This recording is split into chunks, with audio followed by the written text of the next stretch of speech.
দেওবাৰ মানে যেন সকলোৰে ছুটিৰ দিন, সকলোৰে এটা ৰেষ্টৰ দিন হিচাপে আমি পালন কৰোঁ।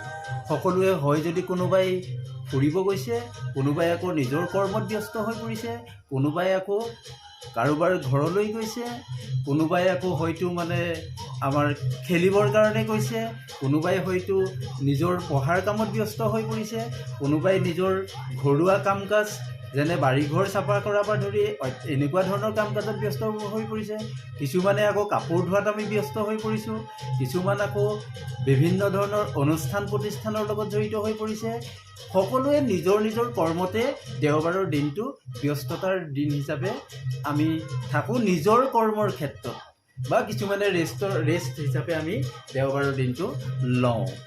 এতিয়া কথা হ'ল যে এই দেওবাৰৰ দিনটো যে কিয় বন্ধৰ দিন হিচাপে ঘোষণা কৰা হ'ল, বা কেতিয়াৰ পৰা এই দেওবাৰৰ দিনটো বন্ধৰ দিন হিচাপে পালন কৰি অহা হৈছে, এই কথাৰ বাবেহে আচলতে মই এই দেওবাৰৰ কথাটো আনিছোঁ।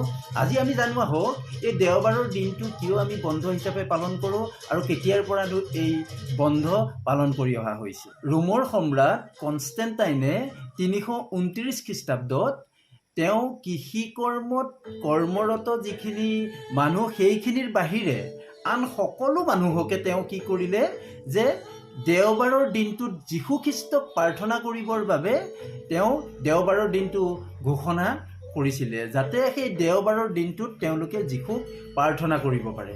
সেইবাবে সেই দিনটো তেতিয়াৰ পৰাই বন্ধৰ দিন হিচাপে পালন কৰি অহা হৈছে। কিন্তু ভাৰতবৰ্ষত 1788 চনত লৰ্ড ৱেলেছলিয়ে এই দেওবাৰৰ দিনটো বন্ধ ঘোষণা কৰিছিল।